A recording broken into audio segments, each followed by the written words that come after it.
Bonjour tout le monde, j'espère que vous allez bien, très bien, c'est Nas06 IRL pour une nouvelle vidéo réaction et là aujourd'hui je voulais réagir encore à de l'actualité, à ce qui s'est passé à Dijon. Là vous pouvez voir les images des flics qui sont arrivés à Dijon dans le quartier. Ils sont restés longtemps stationnés avant d'avoir l'ordre de rentrer dès que ça s'est un peu dispersé. Donc je vais vous expliquer cette histoire, voilà, qui a été appelée guerre entre Tchétchènes et Arabes, entre banlieues et Tchétchènes, entre Tchétchènes et Maghrébins. On peut voir une voiture brûlée, ce serait une voiture de BFM TV brûlée. Quelques voitures brûlées, voilà, au centre des... C'est surtout des voitures volées en général, les voitures brûlées. Ce sont surtout des voitures brûlées. Donc là, je passe des images assez soft parce que j'ai eu droit dans mes recherches à des images un peu hardcore, voire des images choquantes. Puis avec le recul, pas si choquantes que ça, je vais vous expliquer. Donc l'histoire, très brièvement, il y a eu une histoire avec un Tchétchène et deux Albanais dans le cadre d'un trafic de drogue.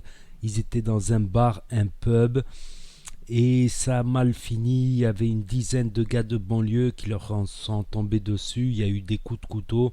Donc le jeune Tchétchène a été en réanimation. Pour l'instant, ses jours ne sont pas en danger, mais il a été mis en réanimation. C'était il y a quelques jours de cela. Et quelques jours après, voilà, il y a eu des appels dans les réseaux sociaux, tout ça, pour les Tchétchènes et les Albanais qui sont arrivés de plusieurs départements, de plusieurs villes à Dijon.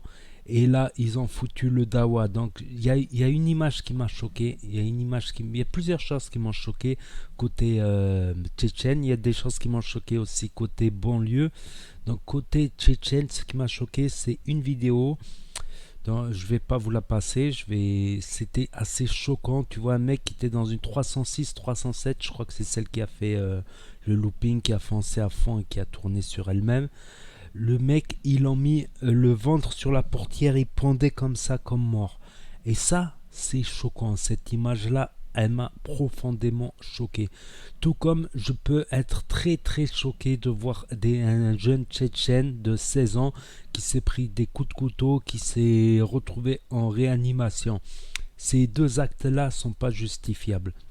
Voilà, de s'en prendre un adolescent à plusieurs contre un, à la limite bagarre. Moi j'ai déjà eu des bagarres, tout ça. Voilà, je me suis pris plein la gueule. J'ai donné aussi parfois et je m'en suis pris plein la gueule, mais pas des coups de chlasse quand même. Il y a des familles derrière, tout ça. Faut arrêter. Et là, le mec, pour moi, il était mort. Il était mort, il pendait dans sa voiture, les bras comme ça. Euh, et t'avais plein de Tchétchènes autour avec des épées, des trucs, des flingues et tout ça qui criait, tout ça.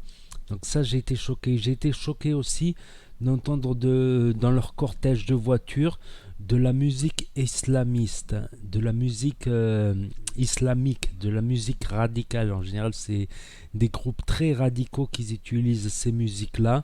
Donc, s'ils utilisent ces musiques-là, les Tchétchènes très radicaux, il faudrait qu'ils se rendent compte qu'il y a eu des radicaux arabes justement qui sont allés en Tchétchénie pour défendre quelques groupuscules tchétchènes, de combattants tchétchènes. Et c'est des groupes extrêmement radicaux. Puis je sais pas qu'est-ce que ça a à voir. La religion, que ce soit la religion radicale, modérée, avec des trafics de drogue. J'y reviendrai sur ce sujet aussi. Je vois pas ce que ça vient foutre de la religion des Allahu Akbar pour une histoire qui au départ était une histoire de trafic. Certes, le coup de couteau c'était pas justifiable. La personne qui pendait comme morte c'était pas justifiable non plus. S'en prendre à quelqu'un parce qu'il est arabe ou parce qu'il est tchétchène, c'est pas justifiable. Ça peut être des innocents, ça peut être des darons, ça peut être des gens qui n'ont rien à voir. D'ailleurs, même avec ma famille, mes cousins, tout ça, j'ai pas mal de cousins qui font la religion, d'autres qui font pas qui pratiquent pas la religion, d'autres qui sont très loin de pratiquer la religion. Mais ceux qui pratiquent la religion, ils m'ont toujours dit si t'as une embrouille, t'as quelque chose, on te tombe à plusieurs dessus, on est là. Les mecs qui font leur prière, on est là. Mais si t'es en tort, que t'as fait du trafic de drogue, que t'as fait des trucs, on n'intervient pas. Ça, c'est mes cousins religieux qui parlent comme ça. Ils disent, on n'interviendra pas. Si c'est du trafic, tout ça, une bagarre à cause du trafic, on n'interviendra pas. Si c'est par contre tes t'es dans ton droit, on te vole quelque chose, on te tombe à plusieurs dessus, on viendra te défendre, il n'y a pas de souci. Donc ça, je tenais à préciser. Donc je vois pas ce que vient foutre la religion là-dedans. Des deux côtés, du côté banlieue aussi, ça criait des Allahu Akbar. Je vois pas ce que ça a à voir là-dedans. Euh, voilà, chacun a ses convictions. En plus, c'est les mêmes convictions. C'est quelque chose qui devrait rassembler au lieu de diviser. Et voilà, ce qui divise, c'est pas la religion, c'est la même. Ce qui a divisé, c'est un trafic de drogue, c'est un problème d'argent. Ça doit être sûrement un vol d'argent ou un vol de drogue, un vol de trafic de drogue qui a séparé les gens. Certes, le coup de couteau n'est pas justifiable, la représaille aussi, certaines images horribles ne sont pas justifiables, mais la drogue n'a rien à voir avec la religion. Et la drogue, le trafic a divisé les communautés, a divisé les gens, et ça à plusieurs endroits différents pour des questions de gros sous. Ça, je tenais à le préciser.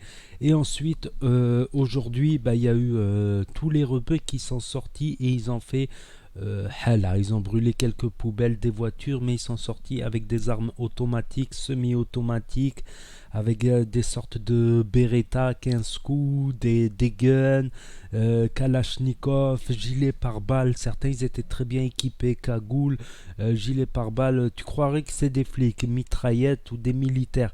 Donc ils sont sortis nombreux, je dirais peut-être une centaine en général, des rebeux la plupart.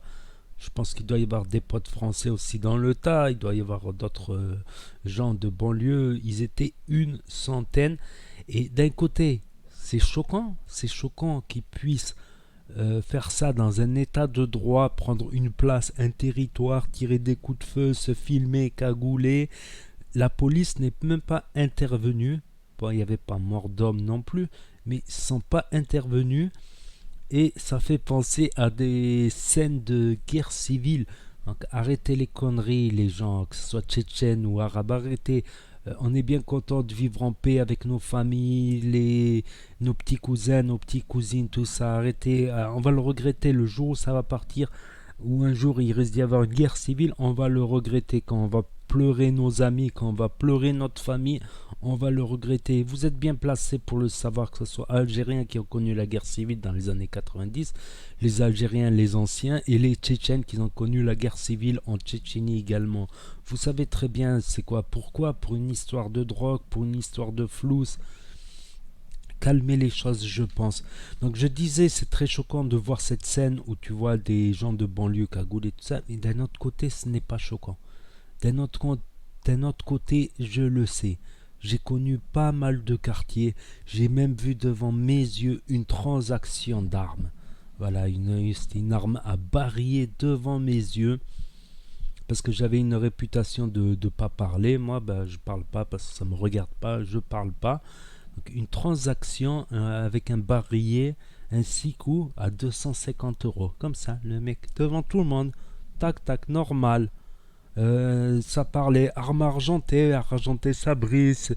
Si tu veux quelque chose de plus discret, un Glock en noir, voilà, tu peux le cacher plus facilement, alors que l'argenté ça brise, ça parlait de trucs comme ça. C'est totalement surréaliste, mais d'un autre côté, c'est une réalité. On peut trouver des armes, des trafiquants d'armes. T'as beaucoup de trafiquants de drogue ou de hashish qui justement sont équipés d'armes pour protéger leur trafic tout simplement, ou des gens qui prennent une arme, comme tu as des Français qui prennent une arme pour leur table de chevet, en cas où si un jour il y a un problème et que la police n'arrive pas, ils ont une arme. Tu as aussi des jeunes qui font des cambriolages et qui trouvent ces mêmes armes justement dans les tables de chevet. Et tu as pas mal de trafic d'armes, de trafic d'armes en tout genre, automatique, semi-automatique, Beretta 15 coups. T'as même, il paraît, maintenant des sortes de Beretta 20 coups, 24 coups, je sais pas quoi. Et c'est quelque chose qui m'étonne pas. Et ça prouve aussi que, voilà, les banlieues, ils ont des armes, mais voilà, c'est pour leur trafic, c'est pour leur protection, c'est pour pour X ou Y raison, mais il les cache, il les montre pas. Mais là, je crois que c'est allé tellement loin, vu que les Tchétchènes ils sont arrivés dans le quartier, devant les familles, tout ça, que certains, justement, trafiquants d'armes, ou trafiquants de drogue, ou trafiquants de hache, d'ailleurs, c'était des trafiquants de hache qui étaient peut-être concernés dans le tas, ils ont sorti leurs armes au grand jour et ils les ont filmées pour, justement, faire cette démonstration. Et là où même la police a été totalement impuissante. Bon, là, vous voyez des images mixtes tchétchènes, ça c'est les Tchétchènes qui passent en voiture, et des images de banlieusards là-dedans. Donc, c'est quelque chose qui ne m'étonne pas. C'est pour ça que je dis, voilà, apaisons les tensions, apaisons les situations. Ça peut très mal finir de part et d'autre. Ça peut très très mal finir. Je remets la vidéo. Ça peut malheureusement très mal finir. J'en entends des identitaires dire ouais, envoyez l'armée, tuez-les. Il y a des armes aussi de l'autre côté et ça peut mal finir. Et même t'as le mec qui fait pas de trafic, qui fait rien du tout, qui peut être embrigadé là-dedans à prendre les armes dans le cadre d'une guerre civile qui n'aura rien à voir avec la religion bien évidemment, ou ni même la race, parce que dans les banlieues tu trouves dans le tas des blancs, des Français pure souche, des Espagnols, des Portugais, des Pakistanais, des Hindous, des Indiens, tout, tu trouves, surtout à Paris, tu trouves toutes les races inimaginables, tu les trouves dans les banlieues. T'as même des Chinois dans les quartiers, des Vietnamiens, surtout des Vietnamiens, Laos, Vietnam. Donc je pense sincèrement, je l'ai toujours dit, apaisons la situation. C'est mieux que voilà les armes des trafiquants, ça leur sert en cas où, on va dire, ou un jour ils vont se les faire confisquer, tôt ou tard, et ils en retrouveront une autre. Mais je suis conscient que voilà, on a des solutions d'apaisement, que ce soit entre Tchétchènes et banlieue, entre banlieue, centre-ville, on a des solutions. Chacun peut s'en sortir. Il n'y a pas que les trafics, il n'y a pas que ça. Chacun peut faire sa vie. Voilà, l'important c'est le bonheur et étudier aussi. La religion, c'est pas que mettre une musique ou quoi que ce soit dans le cadre d'un règlement de compte entre trafics. Ça n'a rien à voir. C'est la spiritualité, c'est étudier, c'est lire des livres dont certains n'ont pas lu le quart ou le centième ou le millième, qui n'y connaissent absolument rien, qui n'y connaissent que par on a dit, alors que j'ai des cousins qui ont lu, qui ont étudié, ils ont des réponses à tout, ils te sortent des hadiths, des trucs franchement impressionnants. Ils ont lu, étudié, ils pratiquent et ils font du bien, ils font des choses bien, pas du mal ça n'a rien à voir, ça n'a rien à voir. Donc moi je suis pour une solution d'apaisement. Apparemment il n'y a pas eu mort d'homme, ça m'étonne. Ça m'étonne trop. Le jeune qui est tchétchène qui est en réanimation, le mec qui pendait comme ça de sa voiture, j'ai pas, ça m'a fait mal, le mec qui pendait comme ça, parce que j'avais les images, je les ai vues. Mais il n'y a pas eu pour l'instant mort d'homme, donc je pense qu'il faut mieux calmer là. Je connais des Tchétchènes, j'ai des amis tchétchènes, j'ai des amis kurdes, turcs, de cette région-là, là, comment ça s'appelle, arméniens, turcs, kurdes. Je connais plein de trucs. Il y a des foyers tchétchènes aussi, hein, ici, là et là. Il y a des Tchétchènes bien sympathiques, salam alaikum. Il y en a qui pratiquent, il y en a qui pratiquent pas. Voilà, c'est Dieu qui jugera la pratique et la foi en tout cas.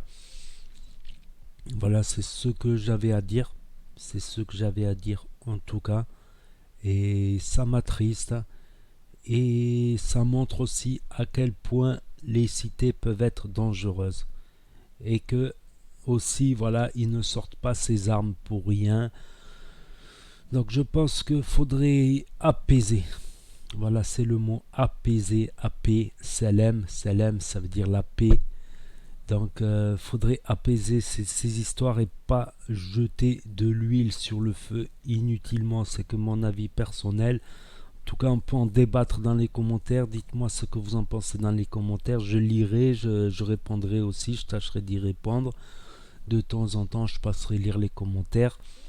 Mais voilà, moi je suis pour la paix parce que c'est dommage qu'on en arrive là. Pourquoi? Pour encore des trafics. C'est comme les guerres entre les banlieues. Les guerres, toujours c'est à cause du fric, du trafic ou à cause des histoires de meufs. Quand j'étais plus jeune, t'avais beaucoup d'embrouilles. Ça partait beaucoup en vrille justement à cause des histoires de femmes, de meufs. La meuf a un tel, la meuf a un tel et ceci, cela. Et après ça, ça finit mal. Voilà, c'est ce que j'avais à dire. Moi, je suis pour la paix, l'apaisement. Ça fait mal au cœur, c'est la réalité. Et ça permet de montrer aussi une certaine réalité dont je suis conscient dans les cités. Voilà, et je préfère voir nos quartiers comme ça, calmes, apaisés. Voilà, l'autre, il veut faire les 400 coups, il va faire les 400 coups dans son coin, il met pas tout le monde dans le tas, etc. De part et d'autre. Voilà. Voilà, c'est ce que j'avais à dire. Et en espérant ben, que le jeune Tchétchène aille bien, que le mec qui a été pendu dans sa voiture, il aille bien aussi, qu'il puisse vivre. Voilà, en croisant les doigts qu'il n'y ait pas de mort d'homme et que ça ne dégénère pas plus parce que ça serait bon pour personne. Il y a eu encore des coups de feu, des histoires dans d'autres villes contre des Tchétchènes, contre des banlieues. Donc ça sera profitable ni pour les banlieues, ni pour les communautés, ni pour la France, ni pour personne. Toutes ces histoires, ça sera bon pour personne. Voilà ce que j'avais à dire. Bon, merci à tous d'être passés. Et je vous dis à bientôt pour d'autres vidéos d'actualité, justement, à ce sujet. Je ferai des vidéos d'actualité, c'est pas les plus drôles. Je fais des vidéos un peu plus drôles en tout genre, mais ça sera surtout des actus. Donc allez, tchuss, bye.